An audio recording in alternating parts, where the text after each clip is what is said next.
Hey everyone, this is People of Substance by LemonSkies. I'm Olga Woltman, and my guest today is Brandon Hemel. Did I pronounce it right? You did pronounce it right. Okay, good. I like to check. So Brandon is Senior Director of Data Strategy at WETA, which is our local broadcast station here in DMV area. We're proud supporters. Can you please say hello? Good afternoon, Olga. Thank you for having me. This Yes. is the first time I've done one of these, so let's see how it goes. So, Brandon, you and I have known each other for quite some time. We worked together, it was 15, 16, 17 years ago. It's all time's a blur for me.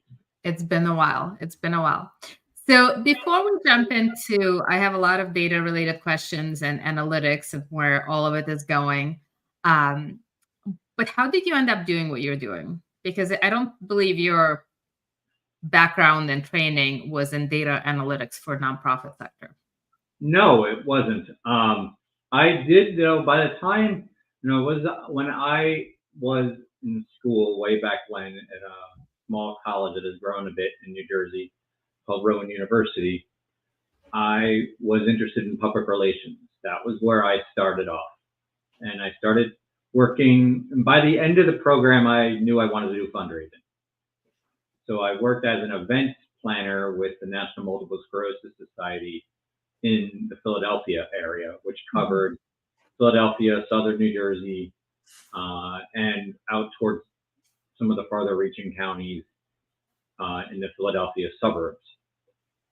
So that's really what I started off wanting to do, setting up walk events, setting up bike events, all of that, doing readathons, all that type of stuff. When I moved down to DC, it was, the MS Society chapter was not hiring here, so I just started poking around and looking at different things. And because computers has always been an interest, data analytics has been an interest, but it was not what I studied. And it kind of, Alexa just went off there. Oh, good.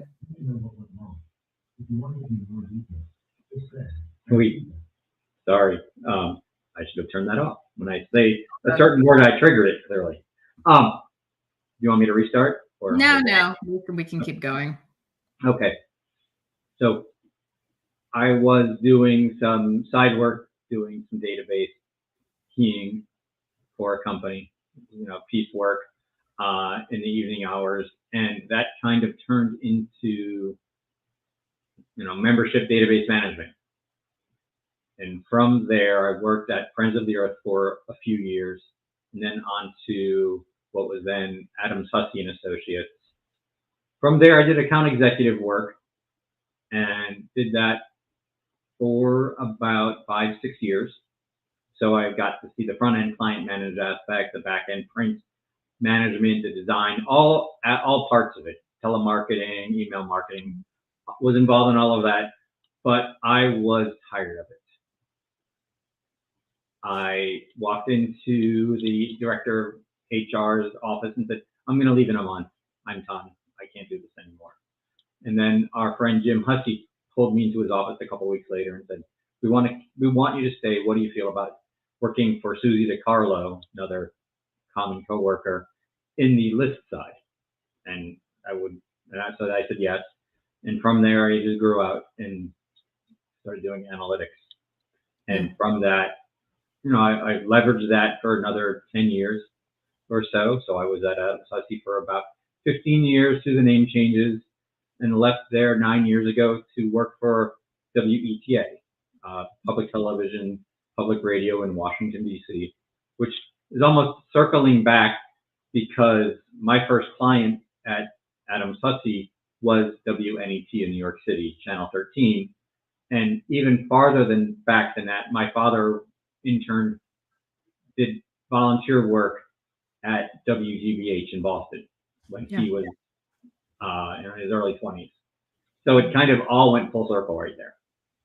So, I want to get back to the data and kind of the role it plays. But before we jump into that, the tenure for our sector, for development in particular, Some numbers we're seeing 18 months on the job, right? So there's some debate whether it's truly accurate for everybody or if there's some skewing.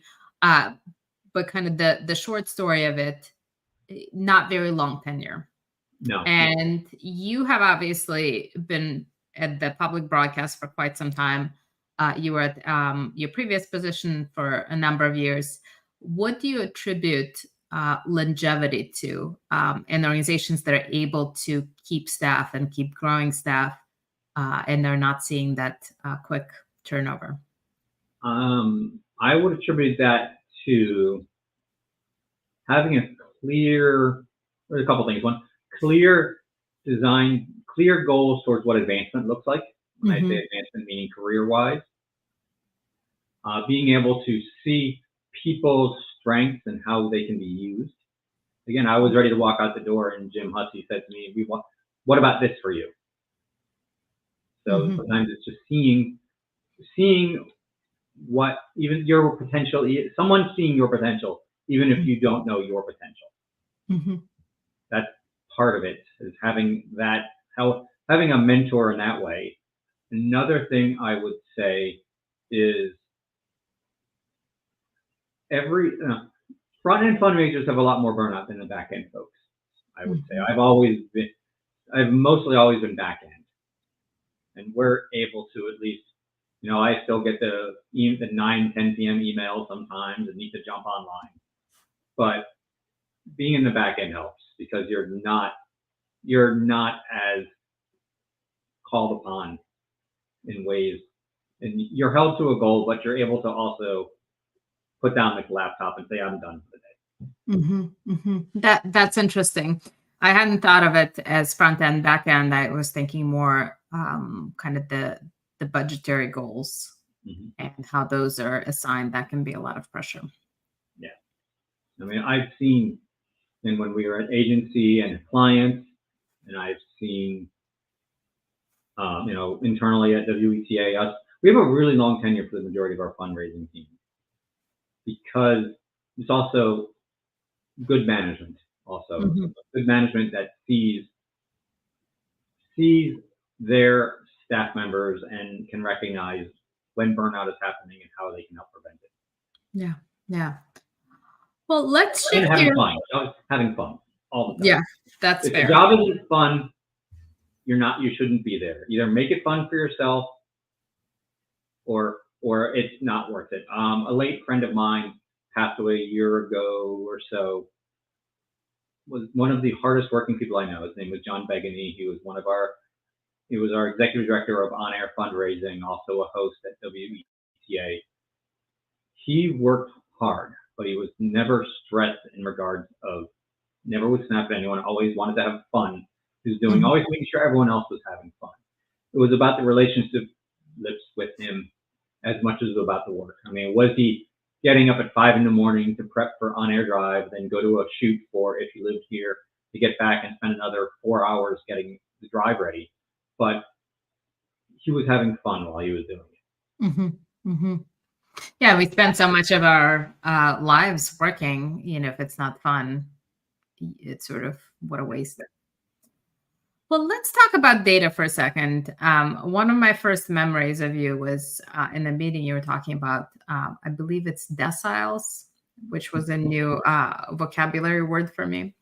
But can you talk a little bit about data and some of the trends you're seeing, what's on the horizon as impacting fundraising, and what's changed over the past couple decades?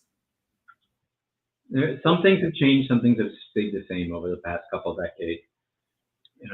Way back when, we always, I've been doing this for 30 years, more than 30 years. And we always talk about, we always need to find younger donors. And the joke was, wait 10 more years, they'll be your age. 10, 20 years, and they'll be your age. That has changed. There are a lot more younger donors. They're not coming into the same channels as traditional donors. But that doesn't mean they're not responding. That doesn't mean they're not giving. They're just not giving in the way you expected. For this year, this fiscal, previous fiscal, we've seen the big shift when it comes to income coming in through online versus direct mail. And we've all been talking about this for a long, long time within the industry of this shift. And the direct mail donors are still giving. They're still giving a lot of money. But as we acquire more and more digital donors through different means, people are going to respond by the way they came in. Yeah. You may still be mailing them, or you may not be. You may be mailing them less. You may be calling them less, but they're still going to respond, but they're not going to put a check in an envelope. Yeah. Well, it's hard to have a conversation today without talking about artificial intelligence. And in the creative space, kind of emergence or increased accessibility, I suppose, of AI tools has definitely caused some discomfort, right? So some of the creative folks have concerns about, well, both ethics, but certainly is AI replacing the work you were doing as a writer or designer or video editor? Have you seen something similar in analytics space, and how does artificial intelligence play into what you do? That's a good question. When working on an analytical project, I'll start with the beginning. AI has always existed in some ways in data analytics. Whether you call it artificial intelligence, you call it modeling, there's always some computer-based assistance that you're getting. Where it used to be you had to work it all through SPSS.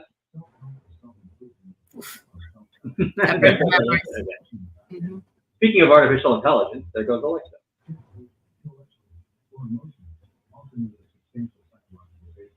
All right.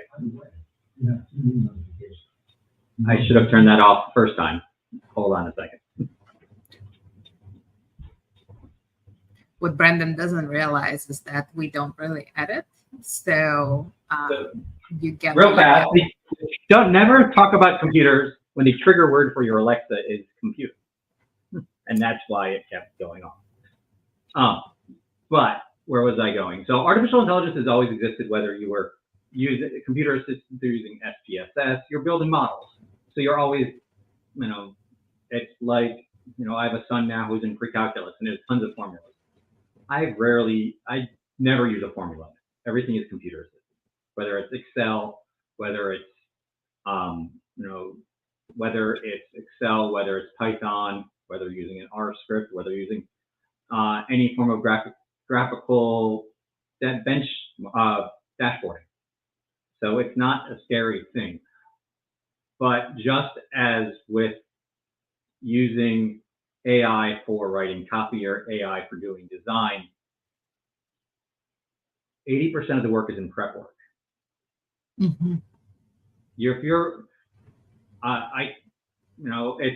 There's always going to be data that is an anomaly, a date that's wrong, a source code is wrong, a series of information. The whole source code structure has changed. The whole structure of tracking.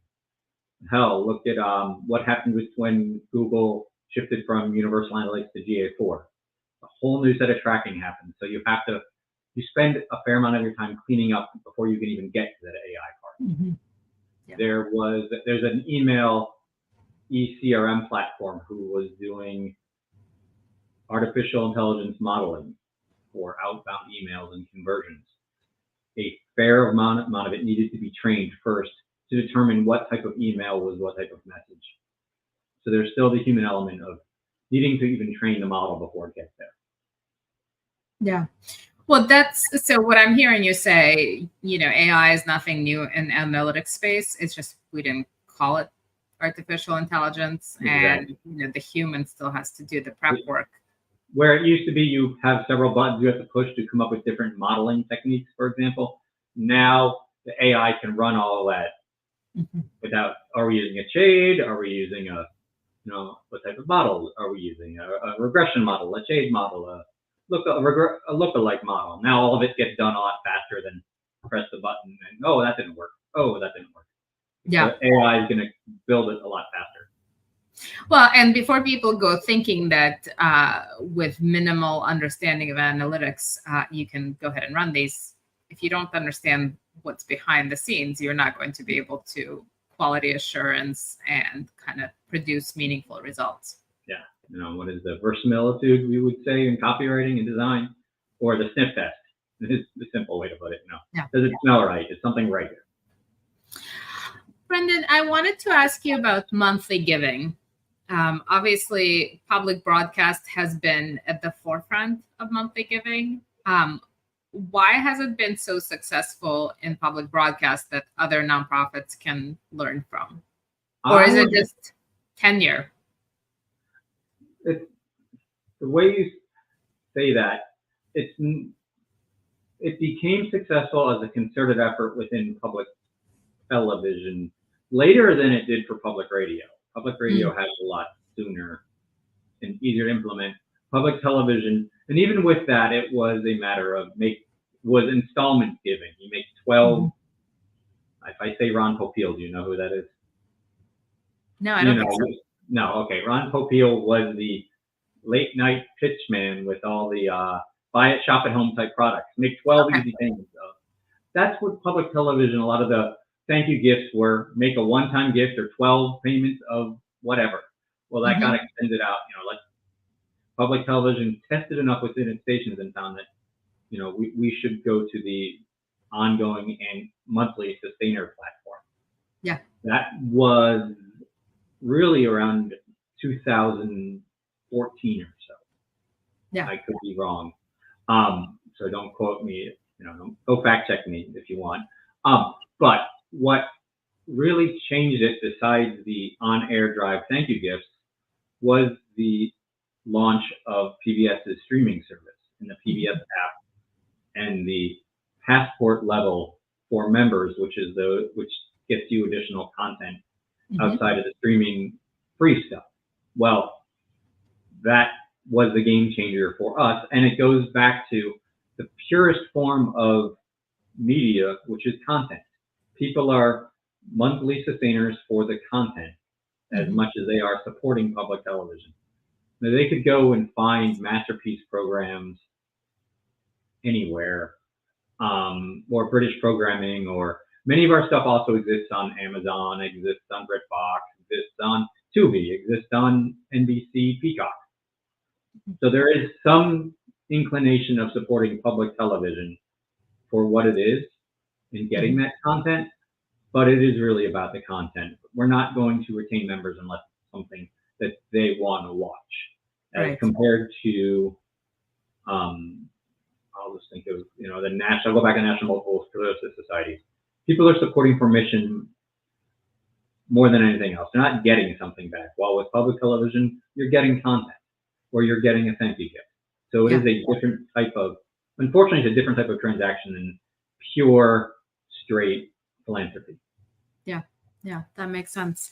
Well, and I was thinking just kind of leaning in and, when you transition to monthly giving, you sort of take that initial hit in revenue also. So willingness to forego some of the one-time gifts that are higher Yeah.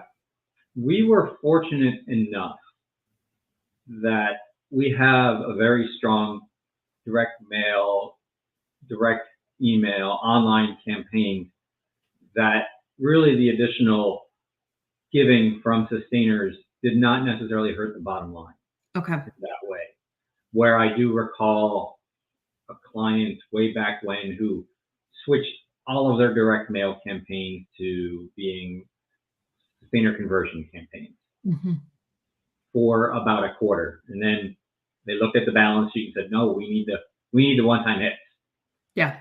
So, the on-air drives,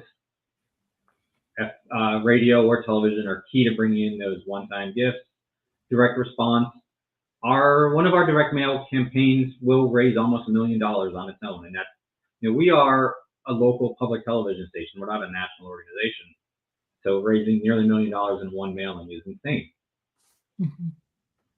Yeah. No, that's really interesting. And I think often about with public broadcast, you do have unparalleled reach in the sense that people are watching or listening. You're sort of much more entrenched into the lives of the donors. We are, and radio versus television donors are different. Interesting. At least for WETA, because our radio station, we're not the traditional NPR station, we're a classical music station. Hmm. So classical music listeners are extremely loyal. They may be going to another public radio station to get their public radio news, Hmm. but they are listening to us because of the enjoyment of classical music. The people who watch public television, it's a much more varied audience between those who are for the news and information, Hmm. or the history and nature, or our largest segment, which is the dramas. Yeah. So there's different audiences as compared to a single stream audience. And that Well, also, that's a question I didn't think to ask, but it makes a lot of sense that the dramas and probably the masterpiece is kind of a huge draw for people. yeah. What I say when we look at advertising on OTT platforms to bring in prospects and convert to members, we see the highest download rates out of our news and information programs like PBS NewsHour and Frontline, but we see the highest donor rates around the dramas. Hmm. So I often joke and say, bring them in for the PBS News, but they stay for the dramas. Yeah. Yeah. That's fair enough. Well, Brandon, I like to wrap up with a little, and I've known you for a little bit, but outside of professional space, what are some things that people who know you professionally may not know about you? I am heavily involved in multiple communities. Mhm. I'm a former president of my Jewish congregation, Beth High congregation. That's in Bethesda. I've stepped away from being heavily involved. I am now the Civic Association president for Glen Carlin Civic Association, which is my neighborhood in Arlington. We are the oldest designated community in Arlington. We were built as a planned community as opposed to earlier in this county's history, it was mostly just rural and individual houses and farms and plantations, while Glen Carlin was built to be a community. With that, we take a lot of pride in our neighborhood. We take a lot of pride in our library, which is the oldest public library in the county as well. So we take a lot of pride in what we do, and we're very much a cooperative community. We were founded as a cooperative community, and we remain a cooperative community. And I've found getting into this job, I started this in July, is that the neighborhoods in Arlington really need advocates, almost a full-time lobbyist, because there are so many things happening around us that we don't necessarily realize that if we don't speak up and say, hey, what's going on with this, or why that? Why do we need a turf field when we have traffic that's already unmanageable? So that is my involvement these days, is like meetings to Zooms, after hours at work, and that also allows me to separate and walk away and say, I've got to be done with this. I've got to go to another meeting. Yeah. No, I can definitely relate to that. And Arlington, for those outside of DMV, is kind of neighboring to Fairfax County, which is where I'm at, but within a couple miles. It's not very far. So, well, you've been a fantastic guest, and I really appreciate you being on here. And it's always a pleasure seeing you in person and reconnecting here. So thank you very much for your time and insights. Thank you, Olga. It's a pleasure being here.